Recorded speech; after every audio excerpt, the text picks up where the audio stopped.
ஒரு நாள் நான் வேலை பார்த்துட்டு இருந்த எல்லாத்தையுமே ஷட் டவுன் பண்ணிட்டாங்க. நான் டப்பிங்ல வேலை பார்த்துட்டு இருந்தது, போஸ்ட் எல்லாமே ஷட் டவுன் பண்ணிட்டாங்க. இந்த டிஸ்கவரி அப்புறம் கார்ட்டூன்ஸ் எல்லாமே கொஞ்ச நாள் ஷட் டவுன் ஆயிருந்த உடனே நான் ரொம்ப பயந்துட்டேன். இப்போ என்ன பண்றது வருமானத்துக்கு? என் ஃப்ரெண்ட் ஐடியில் ஒர்க் பண்ணிட்டான். அவங்ககிட்ட சொன்ன மச்சான் என்ன வேலை பாரு, அதுக்கப்புறம் தாங்க முடியாது. அப்படியாடா அப்படின்னு, ஏன்டா அப்படி சொல்ற? நான் இல்லை இதுக்கப்புறம் என்ன முடியாது. அவனை என்ன பஸ் ஸ்டாண்டில் ட்ராப் பண்ணுறான். பஸ் ஸ்டாப்பில் வந்து நான் கிட்டத்தட்ட கண்ணீர் மல்க சொல்கிறேன். இது இப்போ நான் நடந்த சம்பவத்தை அப்படியே சொல்கிறேன், எந்த எக்ஸாகரேஷனும் இல்லை.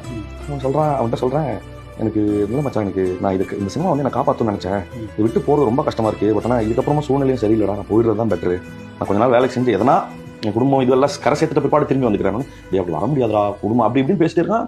கிட்டத்தட்ட கண்ணீர் வந்தது. பஸ்ல ஏறி போயிட்டா வீட்டுக்கு போய் படுத்தாச்சு, தூங்கிட்டு காலையில் எந்திரிக்கிறேன். ஒரு 3 மிஸ்டு கால் நலன் சார் இருந்து, சொல்லுங்க சார், நான் ஆஃபீஸ் வாங்க அப்படின்னாரு. நான் வரேன் சார் சொல்லிட்டு கிளம்பி ஓடுறேன். ஓடுனாக்கா கூப்பிட்டுட்டு ஸ்கிரிப்ட் எங்கடா அப்படின்னு வருவாங்க. அப்போ படிக்கணும் ஃபுல்லாக படிச்சிட்டிங்களா சார்? இன்னும் நம்ம பிரகாசம் சாலையில் ஒரு டீ கடை இருக்கும், அந்த டீ கடையில் வாங்க அப்படின்னு டீ சாப்பிட்டு, அதில் முரளின்னு ஒரு டிரைவர் கேரக்டர் இருக்கு. ஆமாம், அது எப்படி உங்களுக்கு? நல்லா இருக்கு சார்.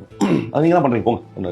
எனக்கு ஏன்னா நேற்று நைட்டு இப்படி ஒரு சம்பவம் நடக்க போகுதுங்கிற எந்த அறிகுறியும் கிடையாது. அப்ப நான் சொல்றேன், சார் இல்ல சார், கார் எனக்கு ஓட்டது, அது உங்க பிரச்சனை, பஸ் நீங்க தான் கத்துக்கணும். நேராக ஓடி போய் அந்த ரெஸ்யூம் கொடுக்குறேன்னு சொன்ன வேலை கேட்ட அந்த ஃப்ரெண்டு கிட்ட சொல்றேன், இந்த மாதிரிடா அப்படின்னு. எங்க ஏதாவது ஒரு டிரைவிங் கிளாஸ்ல சேர்த்து விடுறாங்க, சுத்தமா காசு இல்லை, இங்க வான்னு சொல்லிட்டு அவன் தான் கூட்டு போய் மாருதியில ஒரு டிரைவிங் கிளாஸ்ல ஒரு கோச்சரை எடுத்து 10 நாளுக்குள்ள அவன் எப்படியாவது டிரைவிங் கத்துக்கொடுங்க அப்படின்னு சொல்லி அந்த படம் கிடைச்சு. அதுக்கப்புறம் no looking back as an actor. Acting